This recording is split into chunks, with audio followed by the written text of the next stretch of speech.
Okay, so first order of business before we get started. Number one, we appreciate all the viewers out there for their patience on this All Out review. We realize that it's a week and a half late, but I just opened up a show, and now we're ready to rock and roll. And second order of business, huge shout out to whoever my Little Mermaid secret star is, because as you see on the video and as you hear over the audio, I've got a new freaking microphone.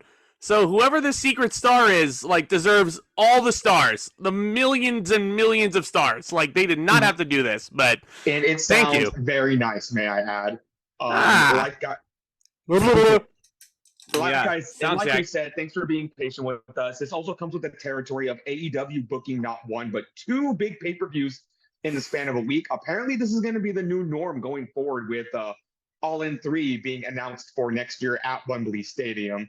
I'm going to be in the minority. I don't agree with this setup, but I thought this pay-per-view was excellent. Oh, this pay-per-view ruled, dude. This pay-per-view freaking ruled. It ruled a lot more than I thought it would.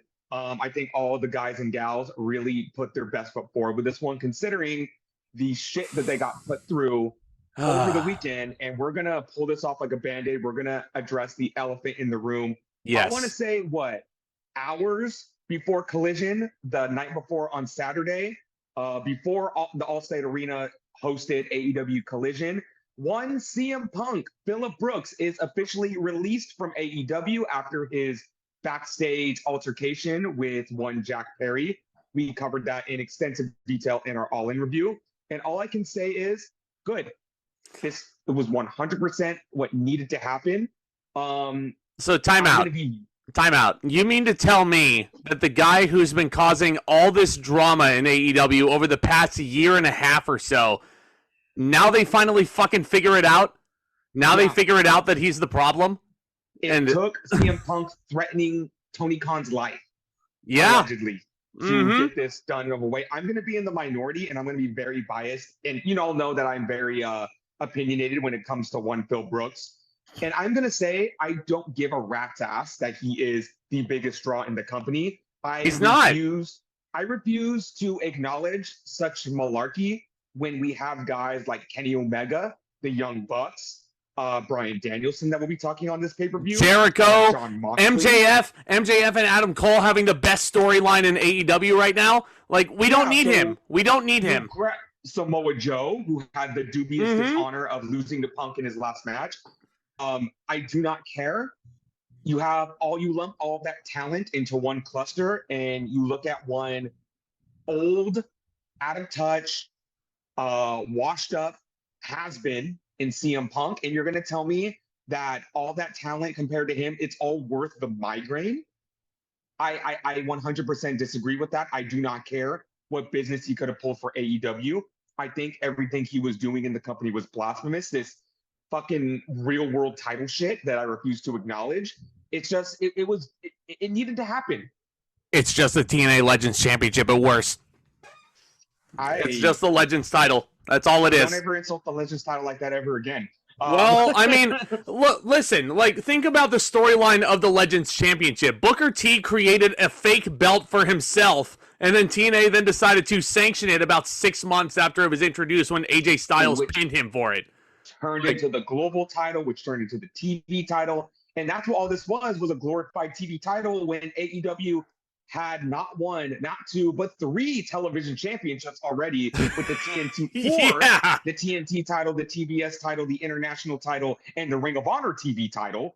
So it was just Punk stroking his ego. He was making inappropriate comments on Collision about Hangman Adam Page. He's over here getting butthurt because Kenny Omega was drinking a Pepsi on being the elite. And, he took that as, it's like, when is this guy ever going to grow up? When is this guy ever going to realize, this dude needs to take a chill pill. This dude needs to meditate. This dude needs to realize that the whole business does not revolve around him. Yes. And he's not worth the headache. He's not worth the migraine. The business will survive without him. All I'll say is, the business is going to survive even without all these guys down the line. You've seen over the past couple of years, the business has survived just fine without John Cena being a huge draw every week. The business has survived just fine without Triple H being at the top. The business has survived Yeah, The Rock, the business will survive, without Roman Reigns. It'll survive without Seth Rollins. It'll survive without AJ Styles. It's going to survive without Vince McMahon. It's been Not only surviving will without it, Vince McMahon. So, not only will it survive, it'll thrive. mm-hmm. So I don't get it. It 100% needed to happen. You want to talk about the speculating rumors of Punk possibly going to WWE. Apparently, inside sources have been asking superstars among the locker room if they'd be willing to work with him. Some people have said yes. Some people have said no. And some people have been indifferent. Like Finn Balor was asked to be worked with, and Finn Balor said, I'll work with a cardboard box if it means I'm going to get paid well.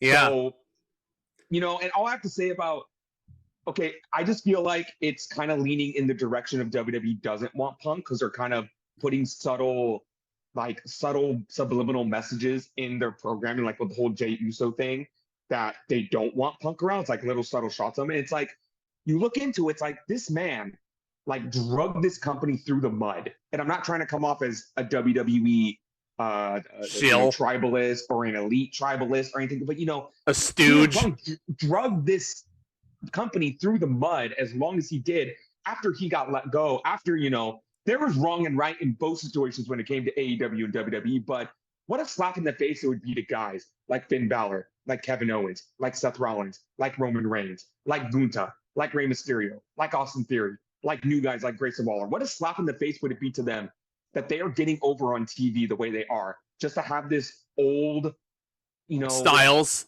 Gargano, AJ Styles, Ciampa. Just the list goes on and on. Come in and swipe a main event spot for them. I just don't think it is worth it. But at the same time, if he were to come to WWE, I would like to see him try this shit he did with Rollins, with Gunther. Get in fucking Brock Lesnar's face. I fucking dare him.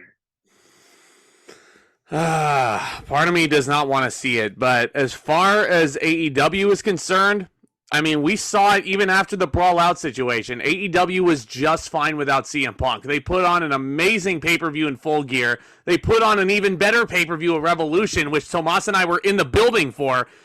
This company's going to be just fine. And in the great words of one Vince Russo, of all people I could be quoting, as God is my witness, you will never see that piece of shit again. I would love to agree with you, but pro wrestling is such a weird business, so we don't know. We will see. It's going to be very interesting going down the line and seeing, like, and I'm not going to lie, when Punk finally does give his side, I'll be listening because I'm going to be curious to see what he has to say. But I never needed, we talked about this before. I gave him a second chance when he came back to AEW, but the minute he started pinning Wardlow after getting powerbombed 15 times, the minute they put the world title on him, I was like, I don't need this man. I don't need him. No. Yeah, we have way better wrestlers right now, so it's okay. Yeah, so with that being said, AEW was entering, I don't want to say enemy territory, but very anxious territory. They booked this whole show, this whole week in Chicago, kind of catering to Punk, to get the draw. And now they're going into this. They were willing, if they got this whole shit cleared by Saturday, they were willing to, have him right there to continue his feud with Ricky Starks. Yeah, but and I know, they had to pull him off second. And I know we joke a lot about Tony Khan and his methods and his outside endeavors, if you will, but give the man credit for having the balls to go out there and cut a promo before Collision even went on the air and explain to these people why CM Punk was released. Yeah, it's very interesting to see that he did that because a guy like Vince or Triple H would never do that. They would keep quiet. They would keep quiet. No, TK was totally transparent with those people, and he knew that they were going to be chanting CM Punk all night long.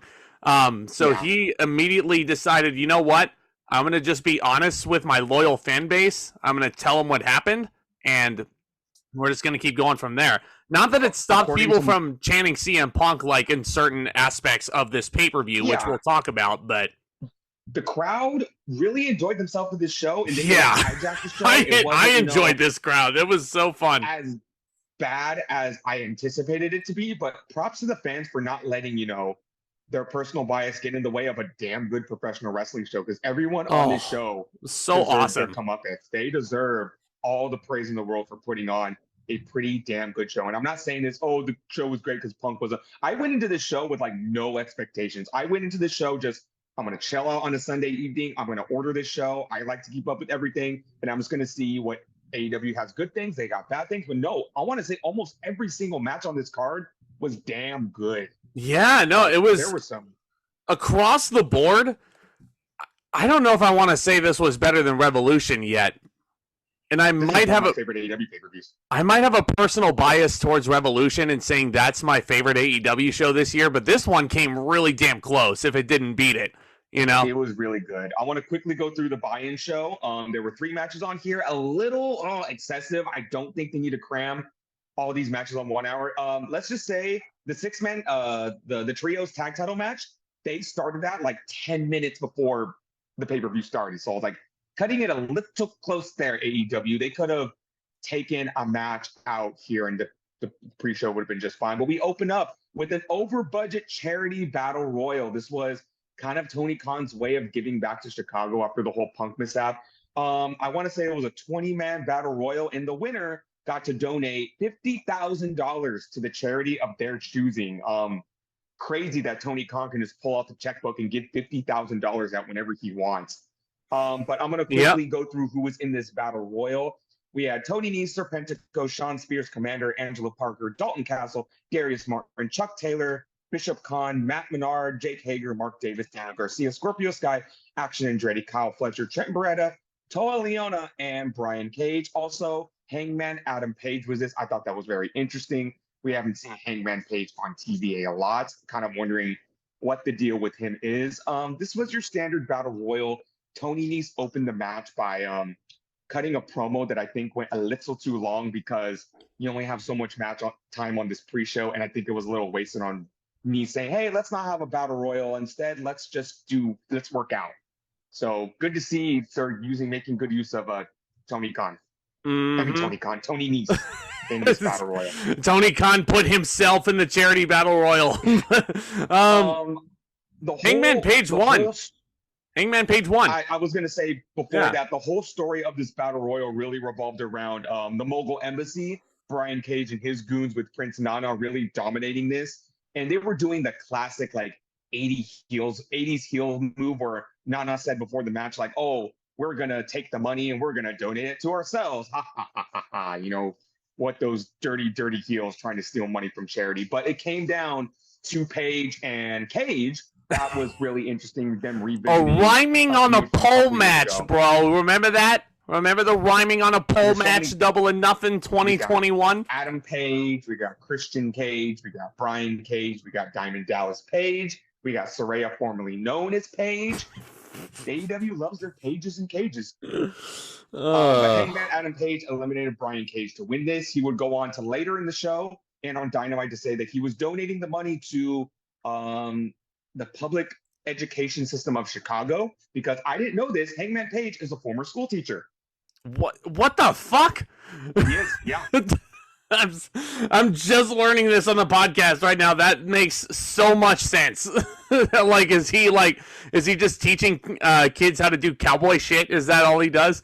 Yeah. Probably, but he cut a really good promo on Dynamite saying that teachers are underpaid and underappreciated. So which is true. Single penny. Yeah, which is very true. As someone who knows a lot of teachers, I have a lot of peers who went on to become teachers at various levels. Everybody has complained to me that they are very underpaid. So I'm glad that Hangman Page decided to acknowledge that, if you will. AEW continuing with their random 6 women tag matches. We got Hikaru Shida. Yeah, literally last weekend she was defending the AEW Women's Championship. Now she's on the pre-show teaming with Willow Nightingale, who she's not the strong women's champion anymore. And Sky Blue, Chicago native, taking on the Ring of Honor Women's World Champion Athena, Mercedes Martinez, and Diamante. Wrong Mercedes. They should have another Mercedes on the show. I don't watch Ring of Honor, so I didn't know they're doing the storyline where Billy Starks is Athena's like protege. It's kind of like they wanted these two to feud, and they wanted Starks and Athena to be in fighting for the championship on the show, but Billy is injured right now. So she is still doing the protege gimmick. This was standard, really nothing special to say about this match. The babyfaces get the win, so Shida, Nightingale, and Blue go over. At least one Chicago native went over in this match. Have you noticed this trend of AEW just slapping random women together in 6 women tags? Yeah, just like, they slapped together a random trio to challenge the Acclaimed and Daddy Ass, right, for the trios titles? This isn't a random trio, but it's a trio that I'm kind of. It's a trio that exists. Yeah. Call me a Shiv all you want, but we'll get to that in a second. Tony Khan, please don't make 6 women tag team titles. You can barely book your women's division as it is. And the last thing we need in this promotion is another title. Yeah. Yeah. Speaking of the trios titles, the Acclaimed, Bowens, Caster, and Daddy Ass defend their championships against Jeff Jarrett, Satnam Singh, and Jay Lethal. They need to do more with Jay Lethal, man. They need to do more with Jay Lethal. Say what you want. He's getting TV time. Say what you want. Jarrett's probably having the time of his life, but this just screams 2007 TNA. I know, call me a Shiv. I'm getting tired of seeing Jarrett on TV every week. And considering they got 3 tag team title matches on pay-per-view this year, this whole gimmick of Jarrett's gonna win a title. Jarrett's gonna win a title. Just kidding, Jarrett. It's overplayed. We know it's not gonna happen. This was a 6-minute match. Trios title match should give way more time than that, and that's why I said they started this 10 minutes before the pay-per-view started. And the other little rub that Chicago got in this, that Dennis Rodman was brought in to be in the corner of the Acclaimed. Some clunky shit at the end. I had no idea that Aubrey Edwards and Karen Jarrett were feuding, but whatever. Aubrey gets brought in as the personal referee for this match. Why is Aubrey getting heat all of a sudden? I'm just reading these reports online that everybody hates her now. But why is Dennis Rodman accompanying the Acclaimed? Why would the Acclaimed stoop that low? As someone who met them at WrestleCon, I know they won't stoop that low. In real life, they could never stoop that low. But crowd popped for Rodman. Rodman, of course they did. You know why they popped for Rodman? It's only because he's a former Chicago Bull. Everyone else knows that he's a piece of shit, but that's the only reason why they popped for that man. Rodman missed his cue because he of course he did. Lethal?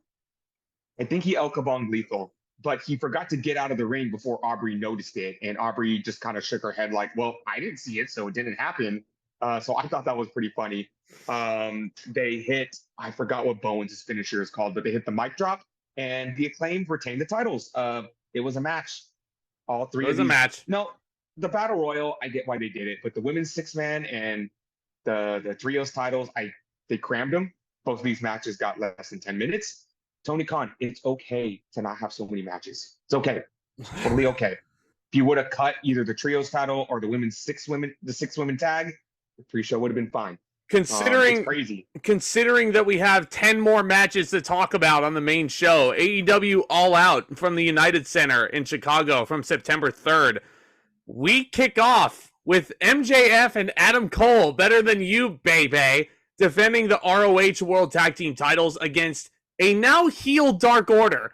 This is so freaking bizarre. And I kept telling Tomas this when I was watching this show.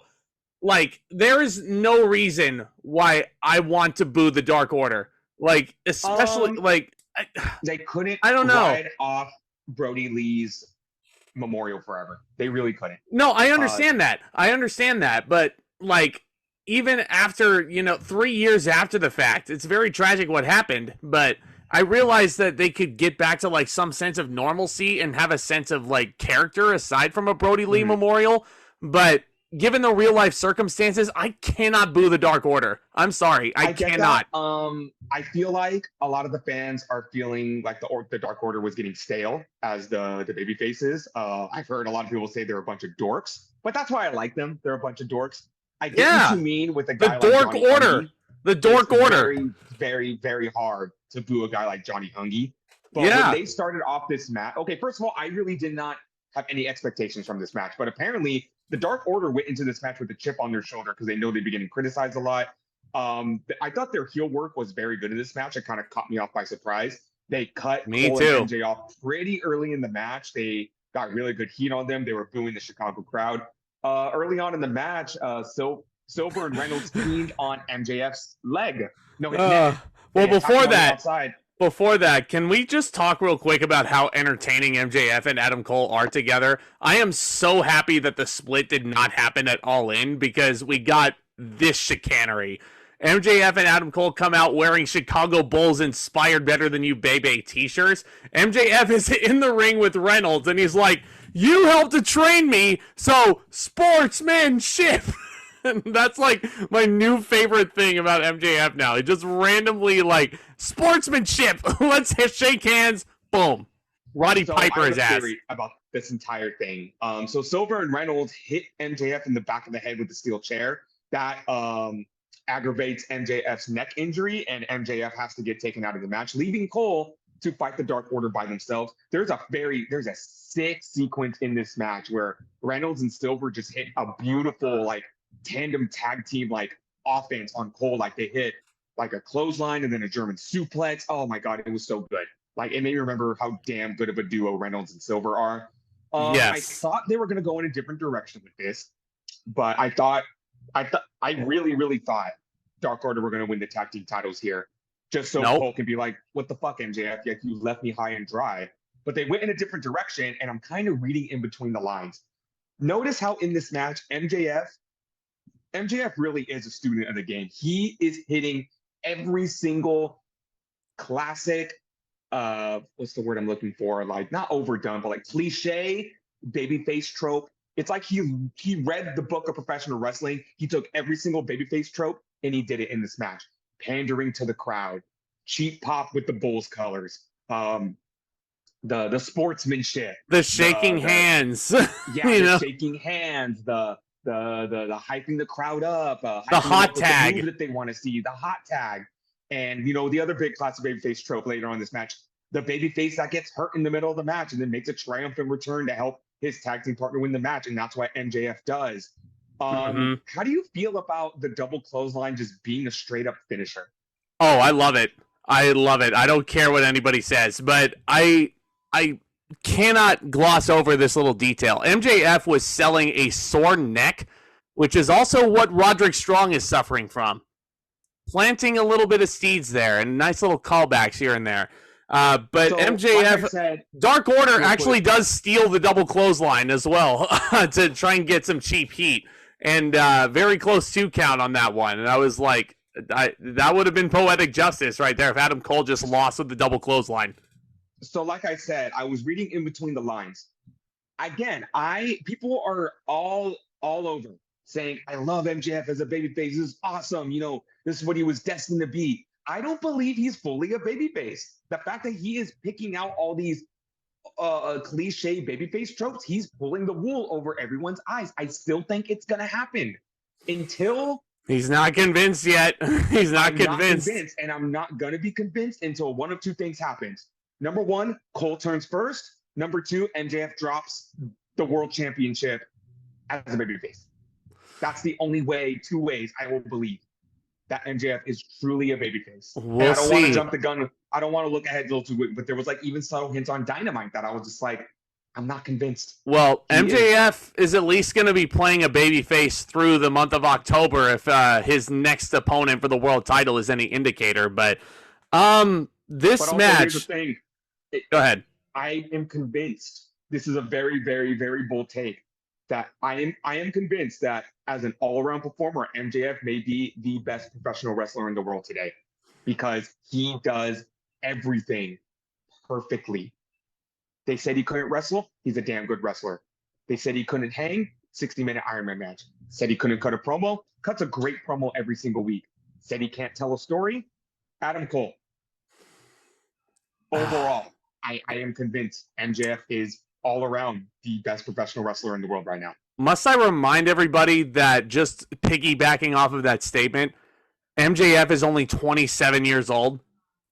It's crazy. He still has his entire career ahead of him. Like, he's done so much in this business already just with AEW.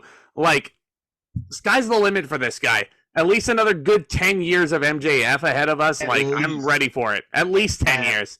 Least. Oh, they said he's only a part-time guy, has wrestled on a consistent basis for the past 6 weeks, and every single match he's produced has been good. Yeah. This guy's a total package. Because he's a babyface. So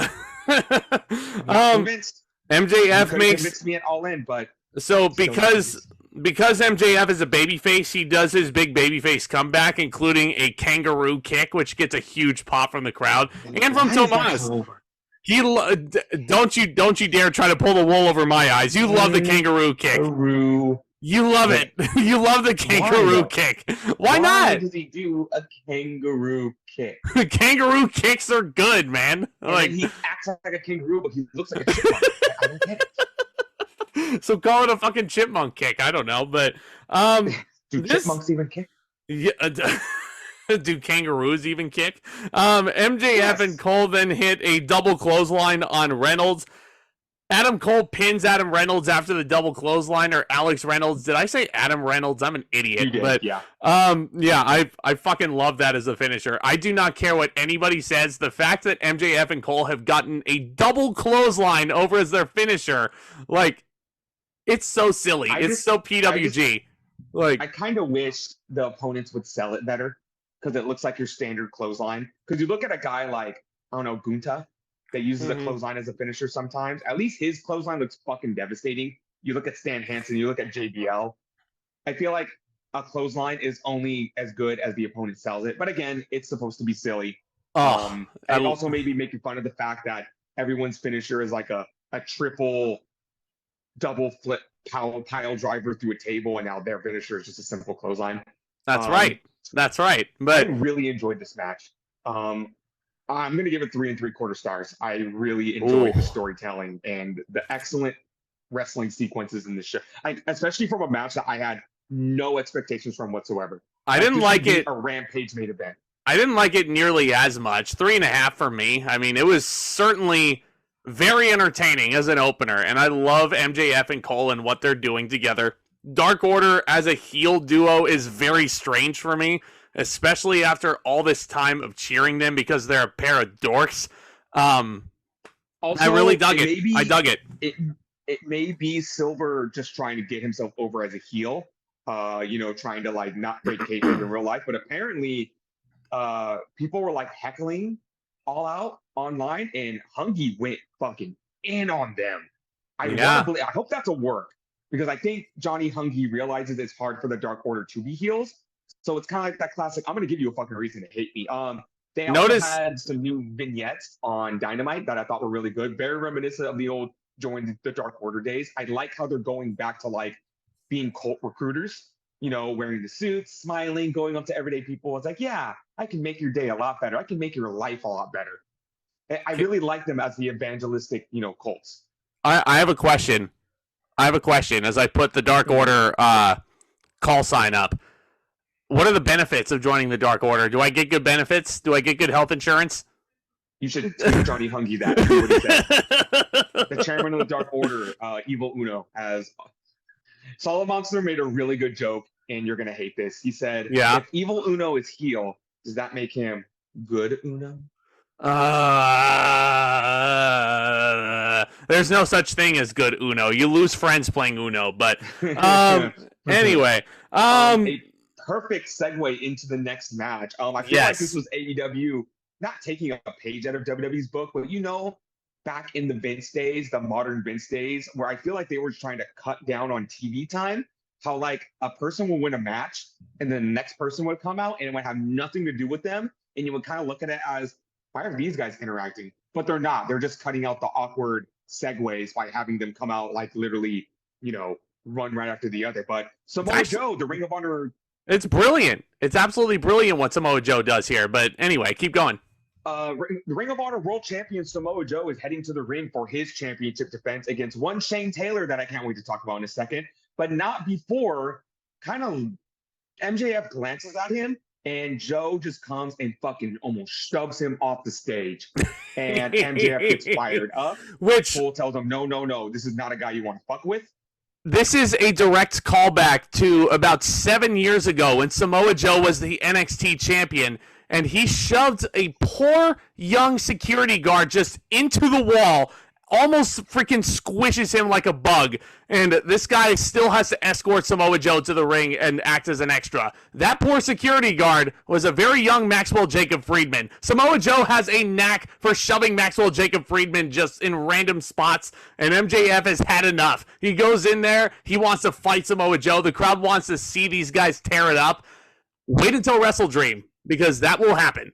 That will happen. I cannot wait. Can I say something real quick? Of course. I thought that was a really cool Easter egg over the years that people have pointed out, that MJF, because I love when they do that. You know, I think Ricky Starks was a security guard during the Rock segment back in 2013 when he was banned from the building. Oh, was he really? Yeah, shit, I don't remember that.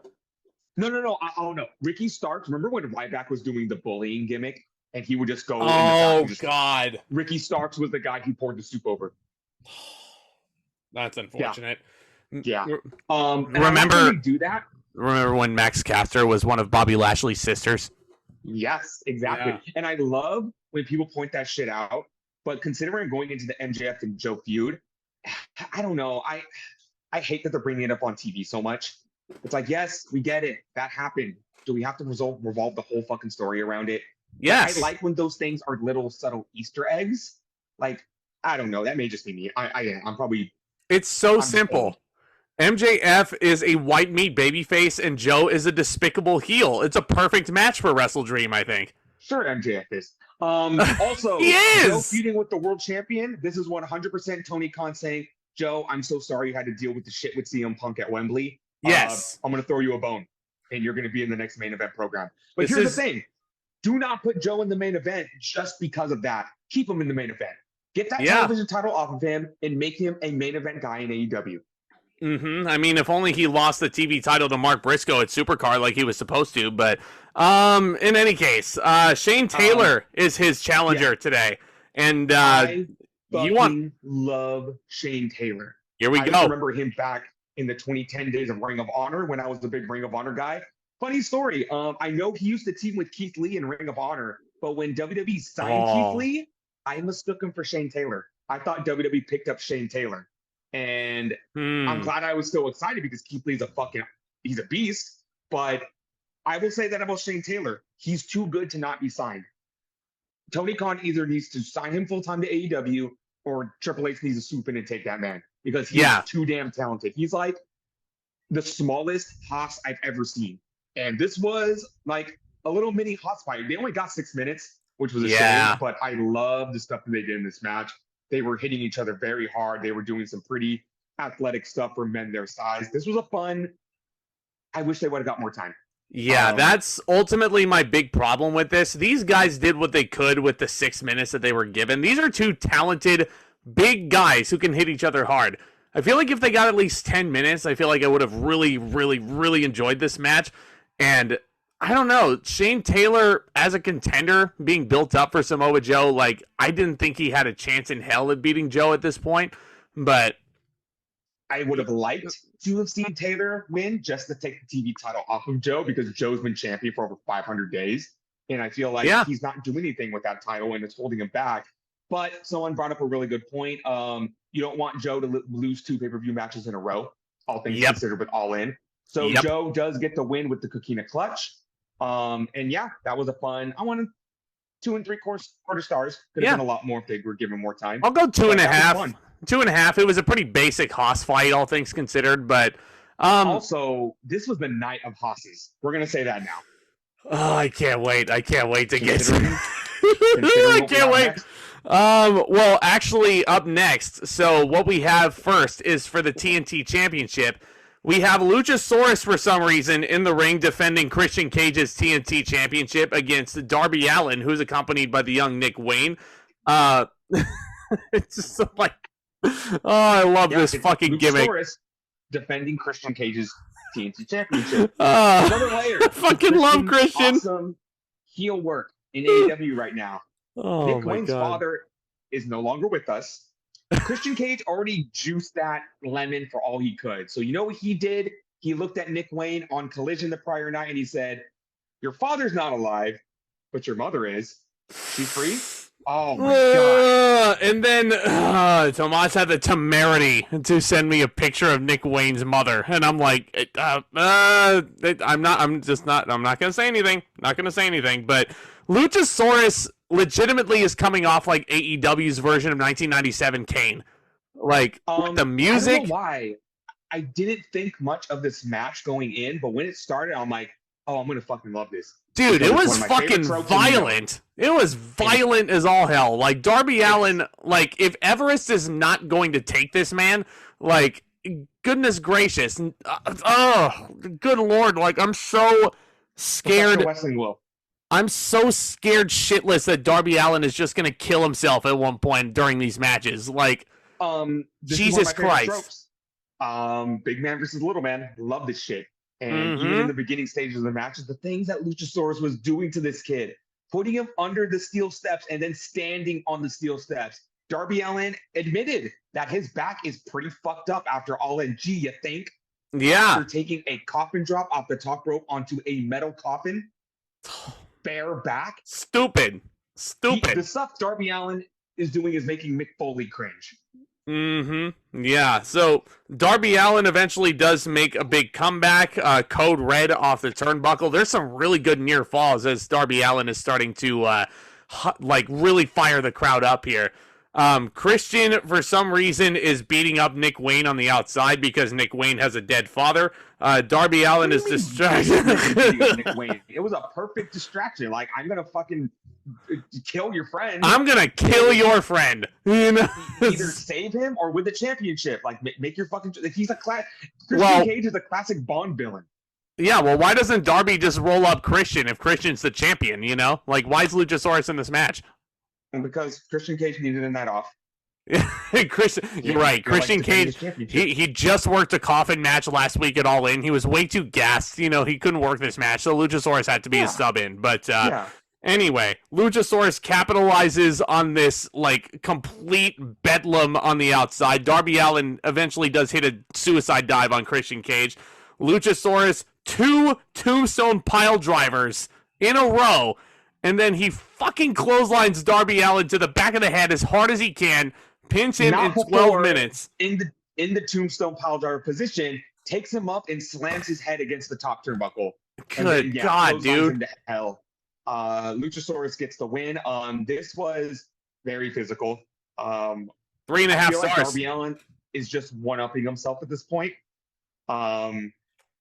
It's crazy to see the shit that Allin is doing in AEW. Yeah. This was a very interesting spot because Christian Cage was setting Darby Allin up for the concerto, and for some reason in my head, I'm like, if there were any time to debut Edge, it would be right now. Yeah, I was kind of expecting it, but then nope, the locker room clears. They make sure Christian Cage doesn't do it, and I just couldn't help but look at that segment and go, why? And well, you didn't realize that they were led out by Sean Spears, the chairman, stopping the concerto of all things. So see you on Rampage to get squashed by Luchasaurus in a TNT title match. But yeah, I mean, it was. That's right, because anybody in AEW can get a title shot now. You don't have to do jack shit. That's right. That's right. And like every title just has an open challenge. The rankings are gone. You can just ask them for title shots whenever you want. You can just confront them in the back whenever you want and ask for a title match. It's super easy. You can be eating a sandwich and catering, and Tony Khan will go, "Hey, you, international title match tonight." Just pick a random yeah, let's see. Layla Gray, you get an AEW TBS Championship match tonight. Go. You know, that's just all it takes. That is all it takes. Anywho, but we digress. I can't. I'll give this 3.5 stars. This was this was fun. This was a very fun match. I hate to say I enjoy watching Darby Allin get thrown around as much as I do, but I do. I do. Again, he's like Jeff Hardy on crack. Let's reiterate: if Mount Everest does not take this man's life next year, professional wrestling will. I mean, I'm hoping professional wrestling nor Everest takes this man away from us, because that would be absolutely tragic. But like, does this guy have a death wish? You know, he can't be enjoying this. He can't. Like I said, he was interviewed. He says like, I'm hurting. Like, I left the man Do you rest think? for a few months. You think? And then it gets worse. The next week on Collision, he gets the shit beaten out of him by Luchasaurus backstage, and then he goes and wrestles a 15-minute match against Roderick Strong, a match where Roderick Strong gives him every single backbreaker imaginable, including one on the top rope. And I'm just like, this man's back. He has the back of a 95-year-old man, and he's what, like 25, 26? He's our age, dude. Oh, fucking hell. Like, I don't get it. But let's talk about something fun. Let's talk about something fun. I knew this was going to be good. I didn't think it was going to be this good. Are you ready? Did somebody say Hoss fight? Yeah, I said Hoss fight. Let's talk Hoss fight. Hoss fight. How about big, meaty Hoss fight? Let me ask you something. Do you enjoy big, meaty men slapping meat? Oh, I fucking love it. You know, I'm going to say this right now. This match made me miss Big E so fucking much. Yeah, but instead you get what? Instead you get which two men? We get the Redeemer, Miro, against Powerhouse Hobbs in a good old-fashioned grudge match. And these guys beat the ever-living shit out of each other. Oh. This may be the best Hoss fight since Roman Reigns and Braun Strowman. This was better than Roman Reigns and Braun Strowman. Dare I say this is probably my favorite Hoss fight of all time. What, Back dude? in 2017, Braun Strowman and the Big Show went out there and said, hey, the big guys can do it too. And I feel like ever since then, we have had two styles of, like, Hoss fights have become a new genre of wrestling. We didn't realize we needed so much. I mean, we've had, like, good Hoss fights in WWE in the past. Roman Reigns versus Bobby Lashley from Extreme Rules 2018 comes to mind. Hell, you're forgetting Gunther versus Sheamus at Clash at the Castle last year. I know a lot of people probably wouldn't even consider that a Hoss fight, but considering those two guys' size, like, there was a lot more wrestling in that as opposed to, like, you know, just beating the ever-loving crap out of each other. But prior to Strowman and Show from, like, 2016, 2017, there weren't big Hoss fights weren't really a thing. But as we progressed in pro wrestling in 2018, 2019, you know, a lot of people were saying, like, oh, the big men, we don't want to see the big men anymore. So, again, I say it again, Strowman and Big Show were the two guys be like, we'll fucking show you that we can do it. This match. Matches like that, and Lashley, and Hobbs, and Miro, and these guys. Again, a few years ago, Big E coined the phrase, big, meaty men slapping meat. And this took that phrase and magnified it to 1,000,000. Literally. Now, let's not discredit Miro and Hobbs for what they did in this match, because I feel like, number one, this may just be the best Powerhouse Hobbs match that we've gotten in AEW so far. This is drop the rocket to this man already. God damn. This is the best match that Miro has had in I don't even know how long.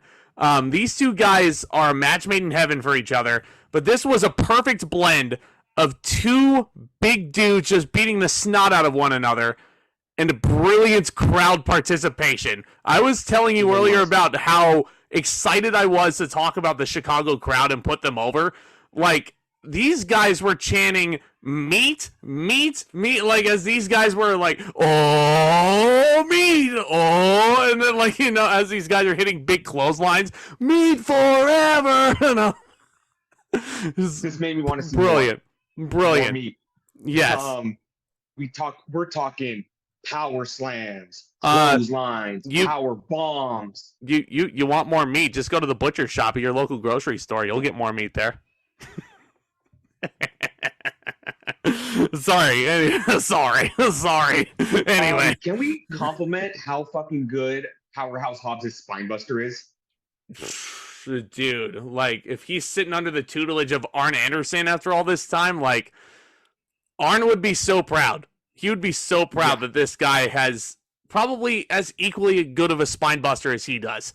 I mean, I don't want to say Hobbs' like spinebuster is better than Arn out of respect to him, but like Hobbs is damn close. He's damn close. My favorite spot in the match was when Hobbs and Miro were just trading clothesline after clothesline after clothesline after clothesline, and it's just one of those matches you watch and you feel it.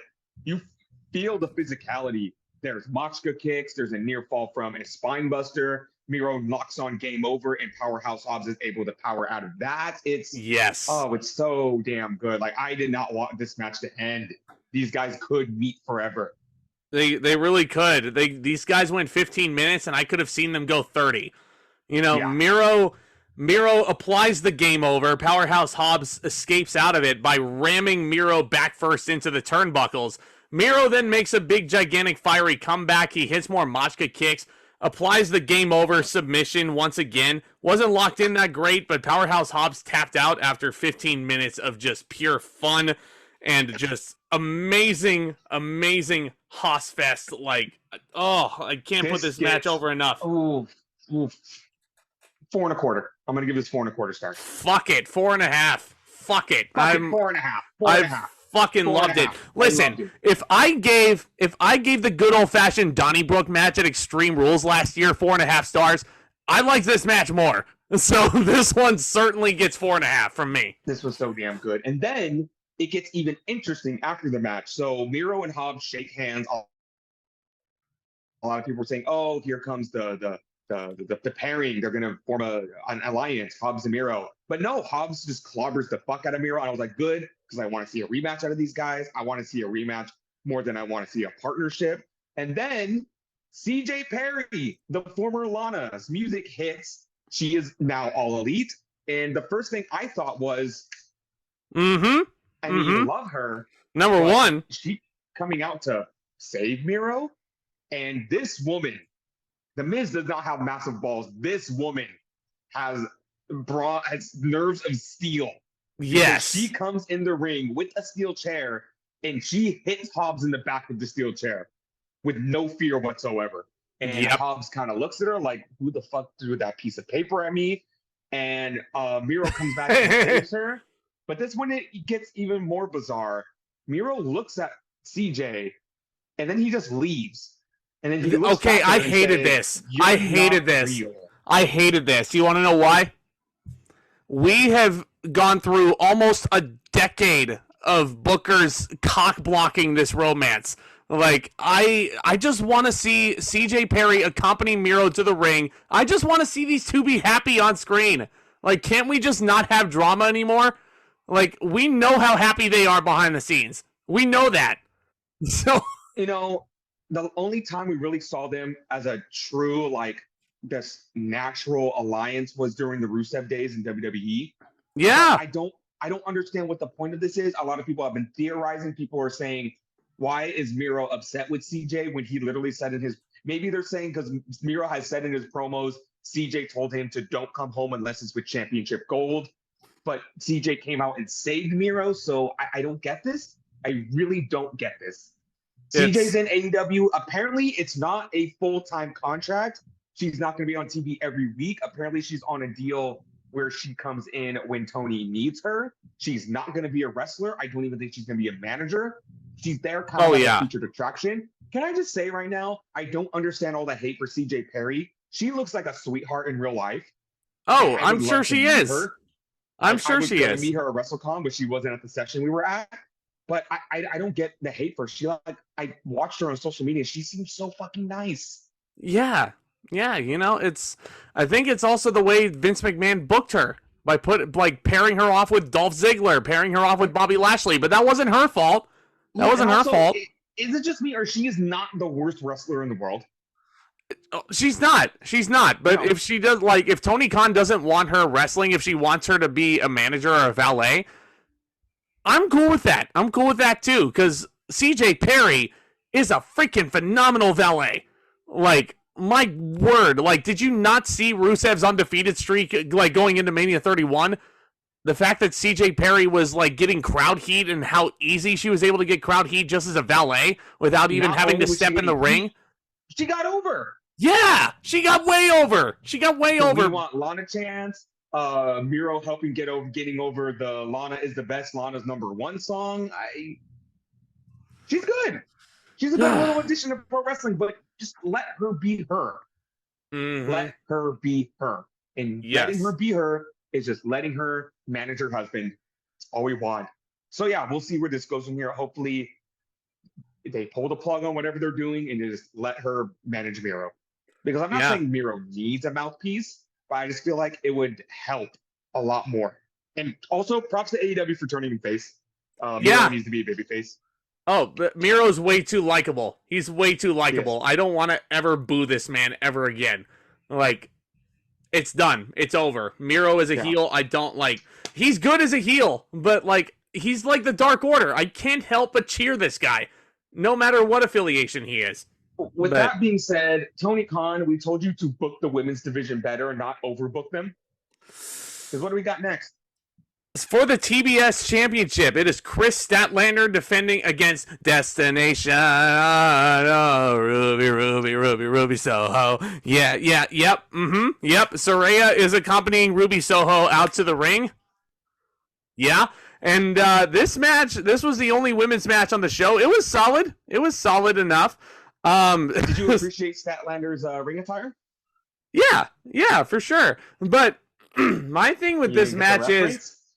Oh yeah. No, I got it. I got it.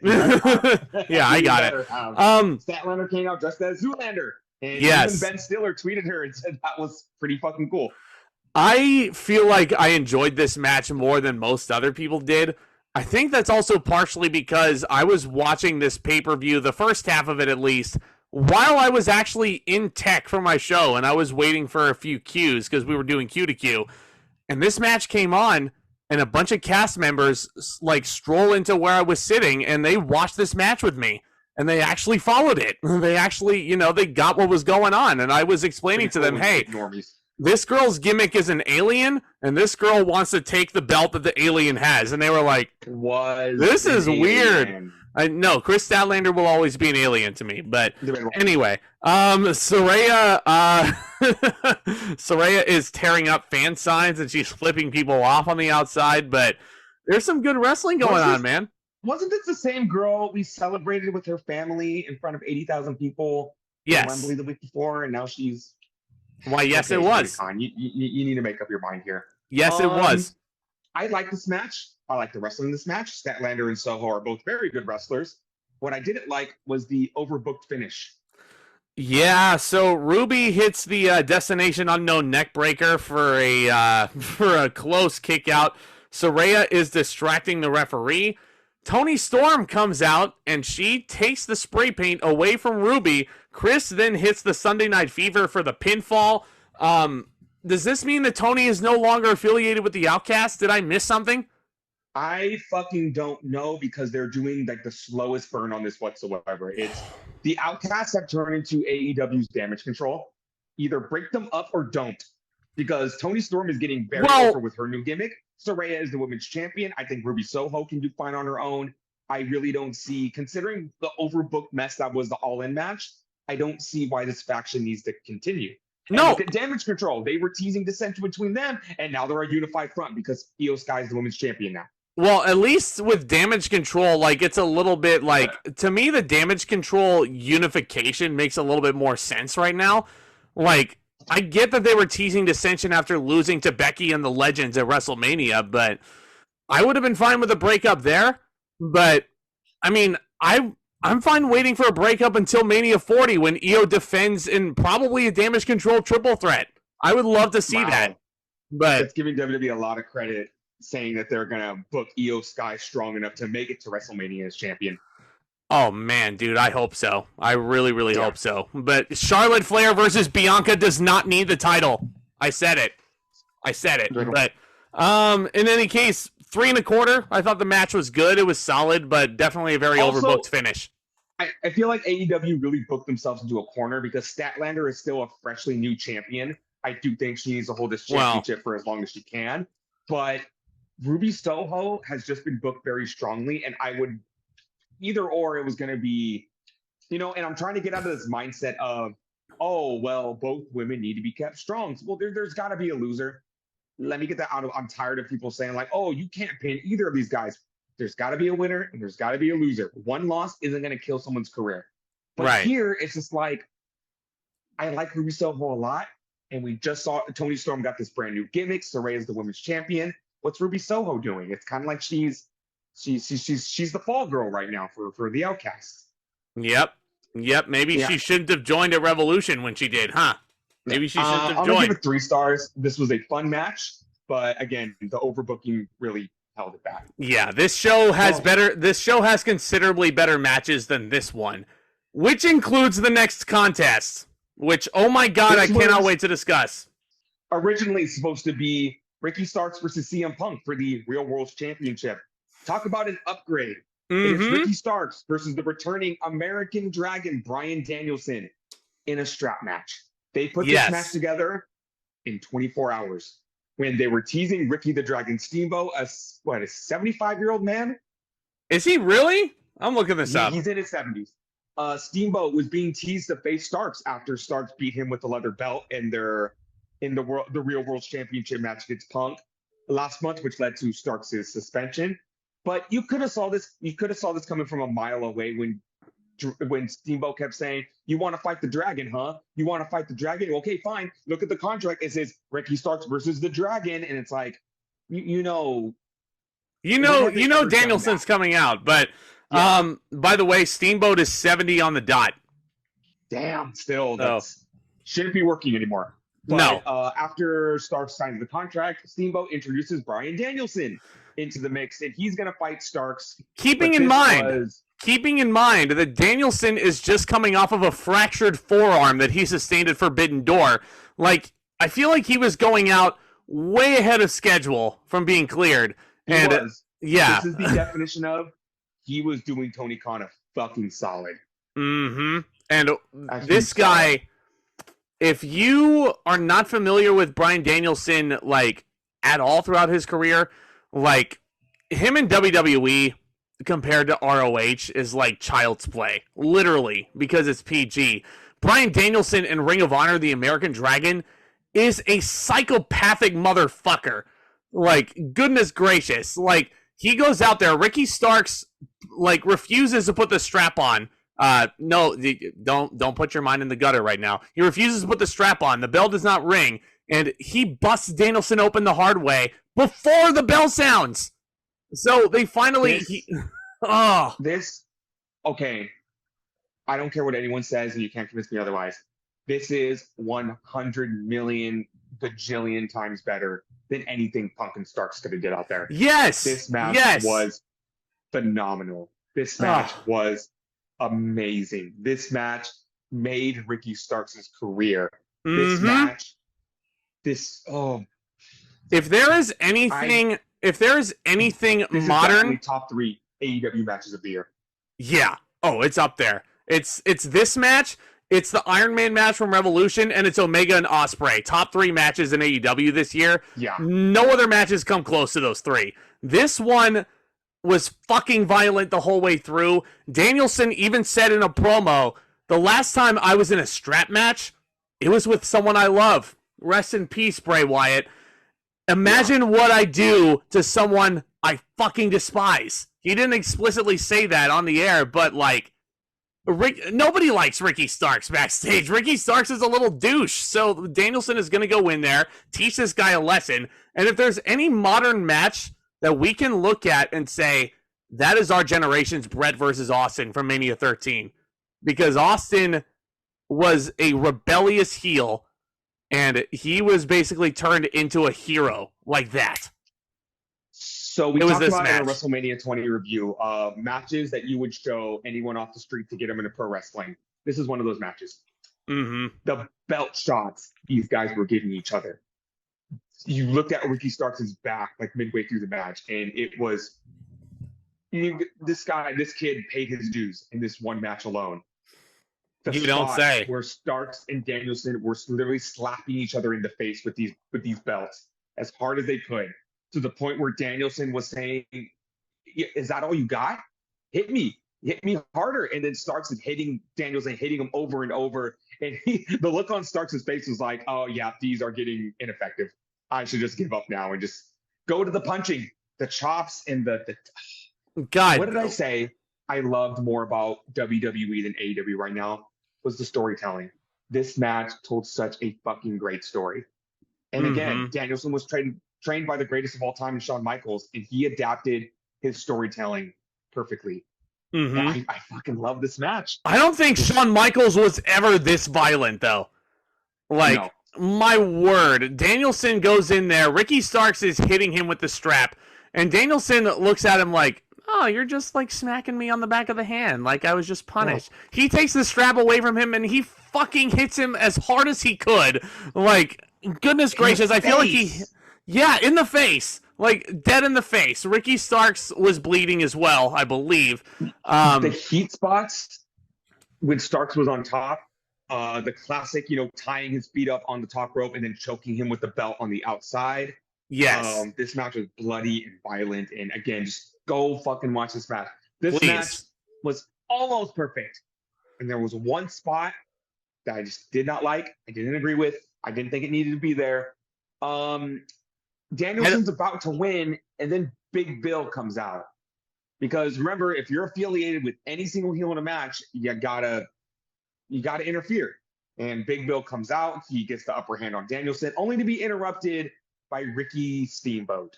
Yeah. And I'm just like, Steamboat starts hitting the chops, and I'm like, I don't like Big Bill, but Big Bill should not have to fucking sell for Steamboat. Nothing against Steamboat. He's one of the greatest wrestlers of all time.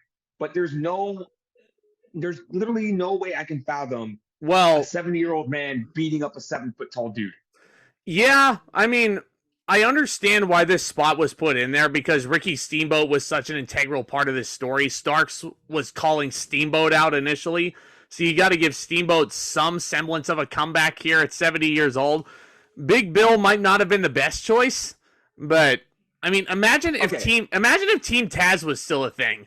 Like, if Hook tried to go in there and interfere and then Steamboat beats the shit out of this little punk, like, yeah, fine. I think that would have worked, but it reminded me of two things in two instances where this worked a lot better. Number one, Cody and Goldust versus the Shield at Battleground. And when Dusty came out and gave John Moxley the bionic elbow. Moxley selling the bionic elbow makes sense. It's Dusty punching him in the face and then hitting him with an elbow. That I could understand. Let's go back to WrestleMania 35, Danielson versus Kofi Kingston, when Eric Rowan got involved, and then the New Day took him out. At least Rowan had been Danielson's heavy for a good few months now. It was well established that Rowan was there to protect Danielson's title reign. I see what you're saying. The alliance between Bill and Starks had been going on for like maybe 2 weeks. Yeah, you got to establish a new firm. Knock these guys together. Got to establish a new firm. I mean, that's a tiny nitpick, but it's the one thing that kind of holds it back from being a perfect 5-star match. So it's like, I didn't need it. I didn't need the interference. I really didn't. It kind of honestly disrupted the flow a little. So Starks hits a spear, near fall. Bryan hits the running knee, near fall. Bryan then yells, "It's time to kick his fucking head in!" And then he proceeds to stomp Ricky Starks' face into oblivion. Danielson then applies the yes lock. He realizes that the normal yes lock is not necessarily enough with the I know what I said, it's the yes lock. But he realizes that his forearm, which is in a splint, mind you, Daniel Bryan still basically does not have like a fully healed fractured forearm at this point. Danielson's a badass. I don't care what anybody says. He goes in there, works as physical of a match as he does. He applies the yes lock, but then he realizes the normal yes lock isn't enough. So he takes this leather strap. I'm not listening to you. He grabs his leather strap. He grabs his leather strap and literally hangs Ricky Starks in the middle of the ring, leaving Justin Roberts at ringside with huge deja vu, probably shaking in his boots after Danielson choked him out during the Nexus invasion with his own tie. And now Ricky Starks literally turns purple, passes out in the middle of the ring. Wow, this match gets 1,000,000 fucking stars. I love this thing. Fuck it, 5 stars. I just have to express why I didn't like that spot. That's fine. That spot didn't happen. This match, I loved it too much, and I feel like that's a nitpick, but it just, I didn't need it, but I'm still gonna give the match 5 stars because this was abso-fucking-lutely like the fact that they threw this match together in 24 hours and they put on easily one of my favorite AEW PPV matches of all time. Yeah. Like, AEW, get a fucking streaming service so I can go back and watch this match as many times as I want. Like, I love this. Love this. If Ricky Starks was not a made man before this point, certainly is now. And there are people There are people out there who I'm sure are still wishing and are still butthurt that it was not CM Punk in this match.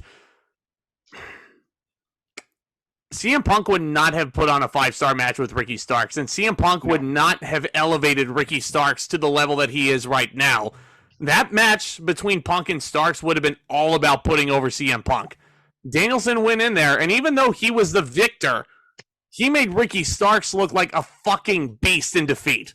Ricky Starks did not tap out to the S-Lock. Like, do not forget that. Making someone look good in defeat. This is looking good in defeat.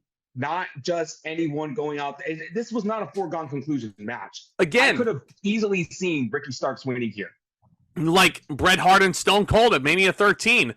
Austin did not tap out to the sharpshooter. He passed out in a pool of his own blood. Ricky Starks was literally choked half to death. Like, this bloke's face was turning purple in the middle of the ring. Like, I was half expecting the referee to just throw up the big X and to have Ricky do a stretcher job on the way out. But I loved this match. I loved it. This match was fucking phenomenal. Go watch it. I loved it. Loved it. This match is worth the $50. Yeah. And can you believe this match was only like just shy of 17 minutes. Yeah. How do you even fucking follow that match? How do you follow it? Like, goodness gracious, this should have gone on last. This should have gone on last. But what we got at the end was pretty damn good too. Oh yeah, no, I'm not knocking the main event at all, but like, it's very similar. Again, Mania 13 in structure, basically. You have a fucking instant classic match in the middle, and then everything after that was fine enough. But, you know, it's like, if you had ended it with the instant classic and one of the greatest matches in company history, people would probably look back on this pay-per-view way more fondly than they already are. But in any regard, up next you have Claudio. I just fucked that up. Claudio Castagnoli and Wheeler Yuta going up against Katsuyori Shibata and Eddie Kingston in the feud that doesn't end. Yes, it goes on and on, my friend. Why is Eddie Kingston not the ROH World Champion right now? He's gonna be at Grand Slam, but this was a palate cleanser. This wasn't bad. Just, I was so emotionally exhausted after that strap match. This was good. This was a very hard-hitting tag team match. Well, like, look who's in here. Castagnoli, Kingston, Shibata. This is not a knock on any of these four individuals at all. Eddie Kingston's fucking awesome. He goes out there with a Claudio Sucks Eggs t-shirt as a tribute to Terry Funk, who had a t-shirt that said Dusty Sucks Eggs at one point. Have you ever actually seen Claudio Castagnoli suck eggs? Well, yeah, I've seen him suck eggs at Uno with like 30 cards in his hand, but Claudio, I mean, these four guys I've seen wrestle in various combinations a million times at this point. At this juncture of 2023, I would love to see Claudio Castagnoli wrestle someone different. Like, I'd love for this feud with Eddie Kingston to end. I just love for Eddie Kingston to pin Claudio at Grand Slam and put a fucking end to this feud. And it's going to be title for title. I would love nothing more than at the end of that show to see Eddie Kingston holding up both the open weight championship and the world title. Well, he's going to. Too many fucking titles. Oh my god. Yeah, no, he's going to, because like, well, Tony Khan has too many titles. He's got Ring of Honor. He's got New Japan being defended now. Like, I don't know, man. Holy hell. These three out of the four people in this match are champions. These Eddie guys Kingston is never open weight champion. Shibata's the pure champion. Castagnoli's the Ring of Honor world champion. Wheeler Yuta's the only one out there without a title. Yeah. So Shibata is choking out Wheeler on the apron. Claudio hits a European uppercut on Eddie, and he pins Eddie Kingston. Why? Why can't you? If you want to put Claudio over, Eddie has a tag partner. I really hate to say this. Kingston is this generation's Tommy Dreamer, but a lot better. Yeah, and probably like you pay to watch this guy lose. Well, I mean, I'm sure Eddie Kingston also won't say questionable shit on Dark Side of the Ring either. But anyway, yeah. This was fine. 3 stars. Yeah, fine. I can't. I can't go higher than a 3. I'm just sick of this feud. I'm sick of this feud. A lot of people really like this match, and I didn't dislike it. It was just after the strap match, it sucks that this had to. Yeah. But anyway, was another very good match. Konosuke Takeshita going one-on-one with the cleaner Kenny Omega. This was probably the match I was looking forward to the most on this show. Again, AEW really stepping up their storytelling game, because this has been a story going on for a few months now, and it's kind of gotten elevated to this point with one thing: Takeshita has Omega's number. At All In the previous weekend, Takeshita got the dirty pin over Omega in the big 8-man tag match. This is finally going to be their one-on-one, or their first one-on-one showdown. Don't forget, Takeshita has the douchebag Don Callis in his corner, and Callis knows Kenny Omega better than anybody. Because if you remember Kenny Omega's year-long stint during the pandemic as the world champion, Don Callis was Omega's mouthpiece. Not that Omega needed a mouthpiece, but he was the douchebag heel manager that you loved to hate. And now he has a new son figure in this Japanese assassin, Konosuke Takeshita. Like, I want to put this thought in your head right now. Just imagine Takeshita versus Nakamura. You just made me sad thinking that I'm not going to get that match, at least for a while. I don't know if Nakamura is going to retire by the time Takeshita goes to WWE, or if he decides to go there, but this match was outstanding. Bumped his ass. Omega bumped his ass off for Takeshita. Goodness gracious. Takeshita also pulls out a lot of Sami Zayn's moveset. I'd like to see Takeshita versus Sami Zayn as well. Also, can we get Omega and Seth Rollins before one of these guys breaks their necks? Or in Rollins' case, breaks his back. His back and becomes humble. But in any case, freaking Takeshita hits a Luva kick and a Blue Thunder Bomb for a near fall, and the crowd starts going, ole, ole, ole, ole. This is a long show. They were tired as fuck. They had a fucking sick spot on the outside where I think Omega hit Takeshita with the V-trigger, like leaning up on the chair into the barricade. That alley-oop spot where Takeshita just whipped Omega's face into the turnbuckle was pretty sick. Omega took some pretty nasty neck bumps in this match. And as a super Blue Thunder Bomb, goodness gracious, great near falls as you get closer to the end. Omega hits his greatest hits, of course, the V-trigger, very close 2 count. Callis then pulls out a screwdriver, which was the big driving point of this feud, no pun intended. The screwdriver, it gets stuck in the canvas, V-trigger knee. Omega lifts up Takeshita for the one-winged angel, who has the screwdriver in his hands. The referee takes it away. Konosuke hits an incredible German suplex and a running knee. Oh, the crowd comes alive when Omega kicks out of that. Oh man. Takeshita, one more running knee. This time pulling in Adam Cole, some of his favorite indie wrestlers. He's paying tribute to Sami Zayn. Now he's paying tribute to Adam Cole. Pulls down his knee pad, going for a boom-like running knee this time. And Omega is pinned relatively clean in the middle. As a whistle. Yeah. This match gets 4.5 stars. I loved it. Matching it. This was, again, another great storytelling match. With Takeshita just having Omega's number. In the span of 1 week, Takeshita has been Omega twice. And I was very shocked. I thought Omega was going to get the win here, putting a stamp on this feud. But no, Takeshita has Omega's number, and he did it relatively cleanly. Again, Omega made Takeshita look like $1 million in this match. Takeshita is a made man now, too. Yes. 2 straight pay-per-views in 2 weeks, both of which he's pinned Kenny Omega, one of which was in an albeit fluky roll-up that Tomas, I'm sure, loved in that 6-man tag. But Takeshita pins Omega, albeit a tad bit overbooked with some Don Callis interference in the screwdriver, but those were part of the story, so I'm not going to knock the match too many points because of that. But now, I know Takeshita isn't a homegrown AEW talent, but he's not.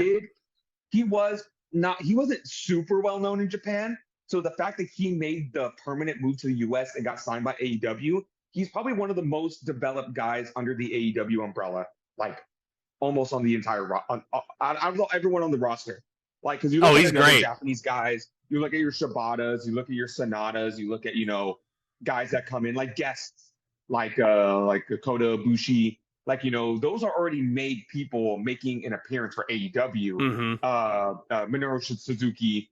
But Takeshita is like the one guy that's, because he is exclusively to AEW for the most part. I know he wrestles for PWG and some other promotions, but you see him on a consistent basis, and he is so developed now. As a heel, I never would have expected it because I loved him as a face. He's also pretty young, too, and he's got his entire career ahead of him. So can't wait to see what else he does. And these two wins over Omega, who definitely, Tomas 2 years ago, if Omega would have won this match, he would have been like, why can't Omega take a loss? Why can't he take a loss? But, you know, Omega's taken two in a row. He took 2 in a row, so give the man credit where it's due, you know? Good, absolutely. I love Kenny Omega. Yeah, no, I love Kenny Omega too, but like he doesn't have to win everything. He can put over younger stars if he wants to, but okay. Yeah, fuck CM Punk. But speaking of fuck CM Punk, you have the Young Bucks awkwardly teaming with FTR in an 8-man tag team match against the Bang Bang Gang. Jay White, Club Gold. Jay White. No, fuck you. The Bang Bang Gang. Jay White, Juice Robinson, who is famous for being Tony Storm's significant other, and the Ass Boys. I will not call them the Guns ever. I mean, it makes complete sense that the Guns are in a Bullet Club stable, but they will be the Ass Boys for life, especially after... Would you be intimidated by a group called the Bang Bang Gang? No, because then I would just ask, where the fuck is Cactus Jack? Then I'd be intimidated. Then they're called Bullet Club Gold. Oh my god, this match did not need to go for almost 22 minutes. It did not. It did not. Holy shit. It did not. Again, FTR and the Bucks are teaming up after FTR's best friend was fired the night before. And a big catalyst for... Like, a big catalyst for why that happened is because it stems back to an issue CM Punk had with the Young Bucks. Why are they teaming together? Let me get this out of the way right now. I'm not saying the Bucks and Omega, the Bucks are just as wrong in this situation as Punk. I am not taking sides. I just really don't like CM Punk. But, you know, the Bucks are assholes too in this situation, but yeah, the Bucks were rabidly booed by this crowd in Chicago because these are, you know, this is still CM Punk's hometown. So I feel like and FTR don't have good chemistry. They just don't. Yeah, I mean, they had good chemistry in Daly's place when there was 0 people in the audience. What happened? What happened? Fuck off. That Full Gear match was 5 stars. I don't care what you say. But in any case, Jay White isolates Cash Wheeler. And then there's a quadruple atomic drop spot by the baby faces. All 4 of them apply sharpshooters at the same time. And this is where my issue comes in. Nigel McGuinness. Yeah, Nigel McGuinness. What did I say? What was I supposed to say? I'm surprised you haven't said this match is very PWG. Well, it is. It is, because Nigel McGuinness, bless his heart on commentary, is sitting there. Who's the legal man? Who is it? It's AEW, of course. You know, there's not supposed to be legal men. The referees give up about a third of the way through the match, so the Bucks can get all their spots in. Also, I love Bullet Club Gold. This is the best thing to happen to the Ass Boys since splitting off from their dad. Jay Wyatt, awesome, of course. Wasn't a huge fan of Robinson, but I love him in this group. He's certainly entertaining. I don't think he's as over as his wife is, but, you know, it's... My other biggest issue with this match is that we literally had Bullet Club Gold and Takeshita go over, you know, the Elite last week. They went through this 21 fucking minute match just so Bullet Club Gold can go over again. Yeah, Bullet Club goes over yet again. Nick goes in the ring and hits a shatter machine with Dax, and then Dax hits a BTE trigger with Matt on Jay White. Colton Gunn makes the save, and I'm going to eat my words real quick. I have said many times that Colton Gunn was the shorter one of the Ass Boys, but no. Colton is the taller one that looks like my cousin, and I had them mixed up the whole time. So, My apologies in advance. I thought that Colton was the one who was trying to give us the Acclaimed hat for $5 at WrestleCon. I thought that was Colton. But it was Austin the whole time. I have a very bold take.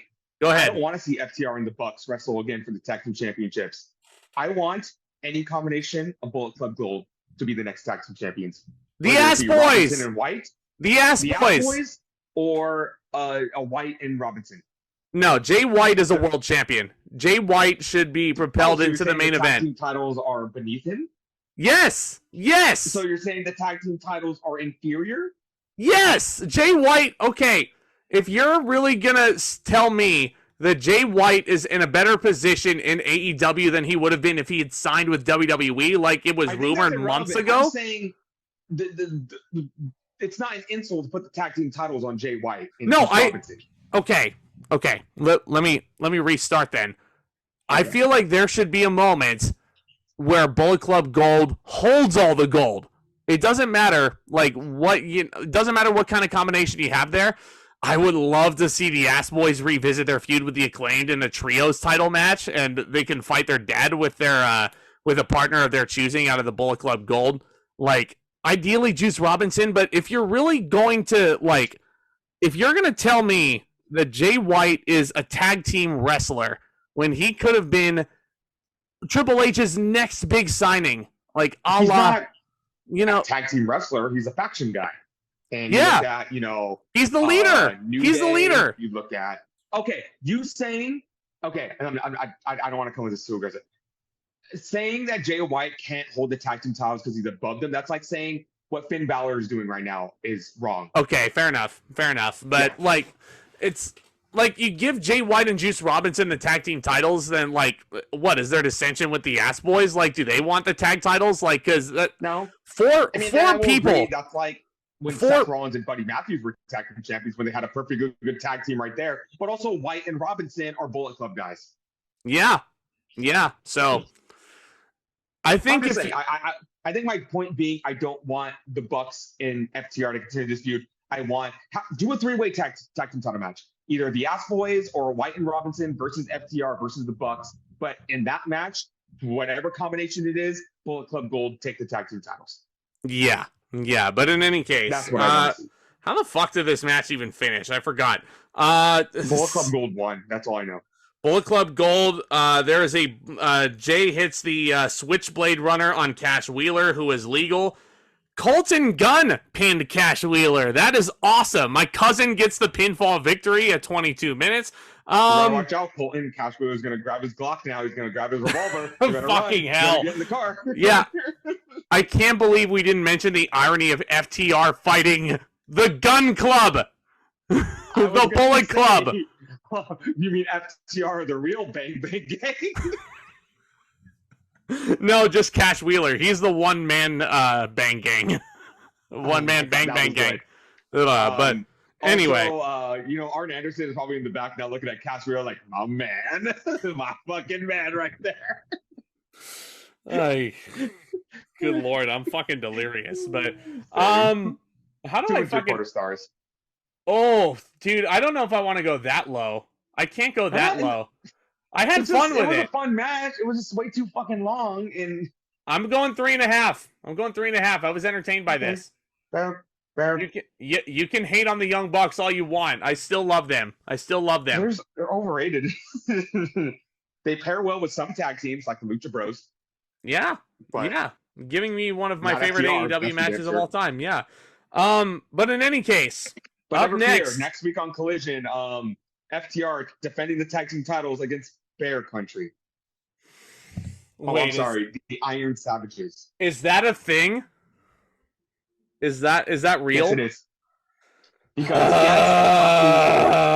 why? Every week on Collision are holding an open challenge for the tag team titles. God, kill this open challenge, please. Kill it. So you got Jon Moxley. Oops, sorry, spoiler alert. And it's been over a week. You should know by now. Jon Moxley, Kris Statlander, and now FTR, all holding open challenges for their championships. God, holy fucking hell. If you thought I was annoyed with 3 people breaking records in WWE all at once with long title reigns, it's the same thing. AEW has 3 different champions holding open challenges right now. You do that. You do that too many times, and you lose the mystique of what makes breaking a record or a championship open challenge special. I swear, next week on Collision, the custodian for the building they're at is going to challenge for the international championship. Fuck it, Mox, I'm right here. Give me an international title match, please. Fans who bring championships to show should have to defend them. Oh no, that's been a thing like for a few years now. That's been a thing for a few years. Though? Do you agree?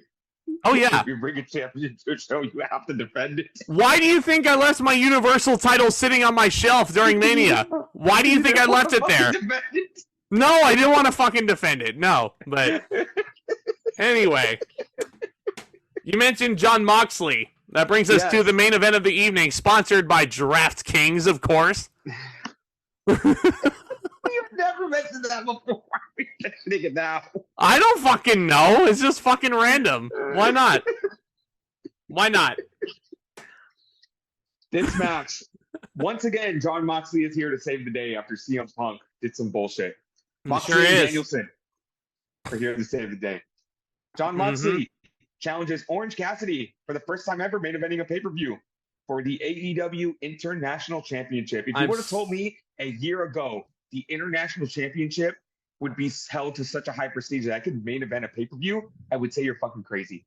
Yeah, the All-Atlantic Championship was a fucking relic on PAC's shelf about a year ago. And Orange Cassidy, ironically enough, we just batched the open challenges, but him defending it all the time, all these successful defenses, that made that title feel prestigious. Title defenses. Yep, and this was the final one.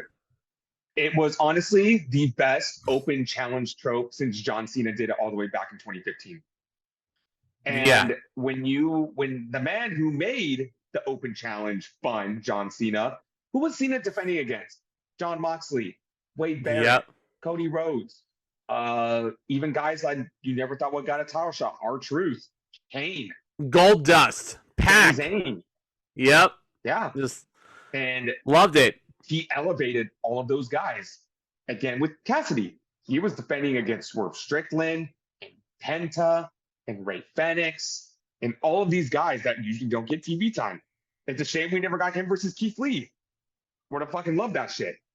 But he's up, and he even cut a promo on Dynamite saying, you know, every single time I defend this title, the backpack gets a little heavier. So you kind of see the writing on the wall that Cassidy's tired and he can't keep defending the title. It's going to catch up to him sooner or later, defending the title as regularly as he would. You're right. You're right. His gimmick is he's lazy, so he's not used to working this much.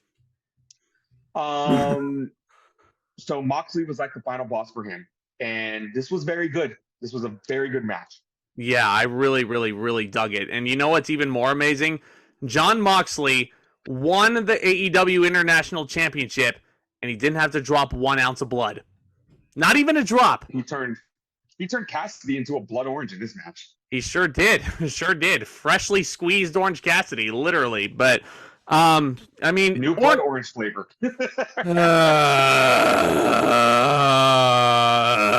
Anyway.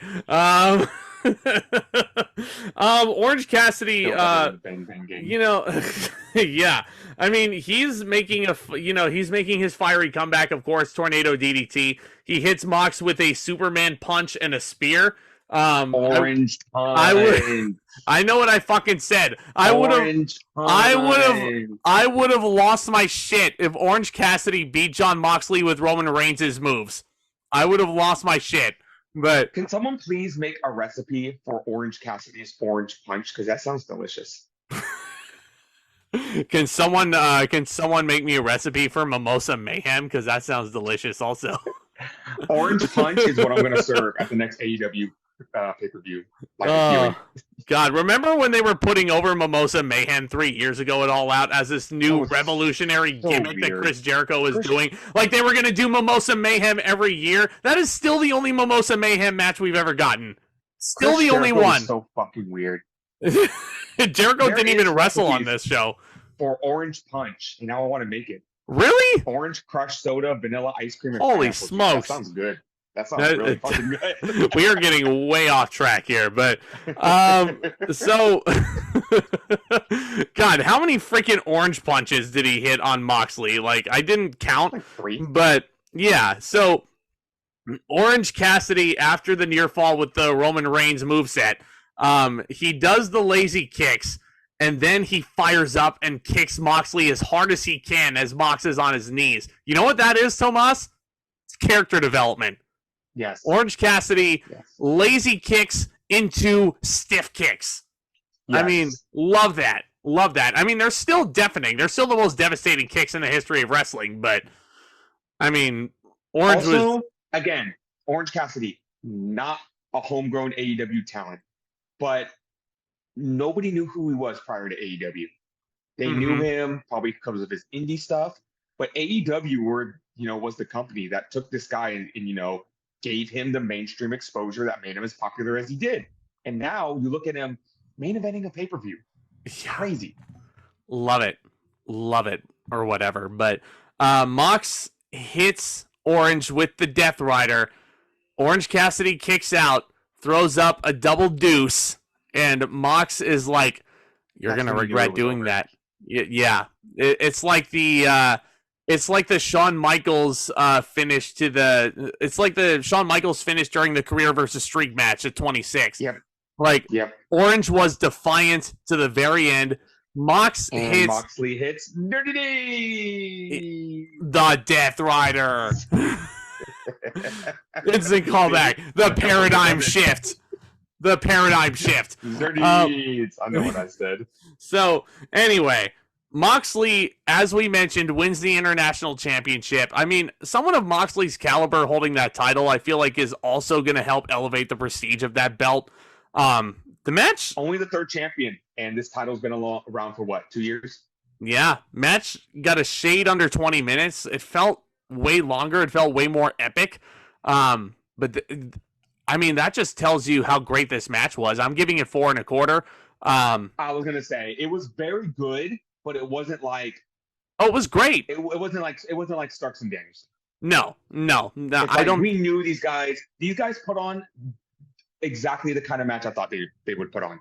And there's one thing when you say a match is going to be good and then it's great, like Nakamura Rollins. I thought that match was going to be good, but it ended up being great. But then I knew Moxley and Cassidy were going to put on a great match, and they delivered. They did. It was a great main event to cap off a phenomenal AEW pay-per-view that I'm going to rate 9 out of 10. I didn't think I would be saying that. Didn't think I would be saying this show is going to be better than All In, but that it is. That it is. I mean, I would highly recommend checking this show out. Check out the replay if you haven't already. Quality over quantity, as I say. Even though this show had 10 matches. Yeah. Still, I like the simplicity. I mean, look at this card, though. Look at this card, though. You had one of the best Haas fights of all time. You had a fucking gorgeous, brutal strap match. Danielson beating up on someone he hates this time. You had a really epic main event that didn't, it didn't come off as epic as it probably could have been, but you had a phenomenal wrestling match between Omega and Takeshita in a grudge match, no less. But everything else, I mean, there wasn't one bad match on the show, really. No. The more I think about it. There were some palate cleansers, the tag team matches. But nothing that made me, I think I did not get tired until Bullet Club Gold versus FTR and Bucks. Yeah, that was about the point where I was like, okay, let's get to this main event. I think I could just watch this on Collision, even though I don't think the Young Bucks are ever appearing on Collision ever again because it reminds them of a certain someone. Collision, they did? Fucking hell. Oh, yeah, because the guy who they built Collision around was fired, so they're like, oh, shit, now we're free to appear on Saturdays now. It was magically. Like Squidward with the newspaper standing outside. Hey, it's like Squidward, like when CM Punk was there, Squidward was just indoors watching SpongeBob and Patrick playing out there, and now he can just step outside and enjoy the fresh air on Collision. Yeah. But also, anyway. Bluey Combat Club. I'm going to pretend you didn't just say that, but hit that subscribe button if you're new. Hit that thumbs up. We are just like 5 or 6 subscribers away from 1,500 at this point of recording, so any help would be much appreciated. Hit that thumbs up. Join the family over here. Stay tuned for Backlash 2005 review. That is up for us next. We're finally at a cool down point.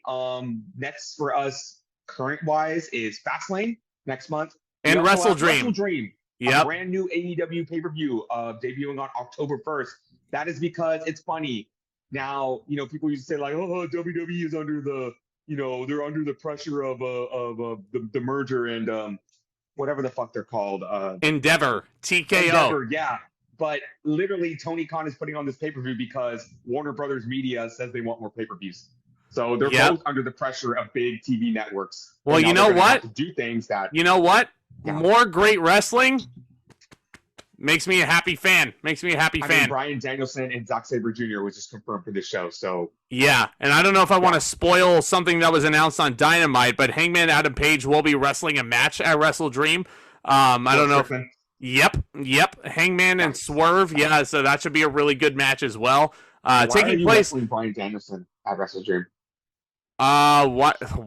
I'm not Zack Sabre Jr., but I mean, Danielson is wrestling that show because it's in his home state in Seattle, the lovely city of Seattle, mind you, home of the Seahawks. But anyway, yeah, folks, thank you so much for watching, and stay tuned for Backlash 2005, Fastlane, Wrestle Dream, all that nonsense. We're going to continue 2005 with Judgment Day in October, which I can't wait to talk about. And we're also in talks to have our next live stream and next retro review with a good friend of the channel. So stay tuned for that and much, much more. And yeah, talk to you guys next time.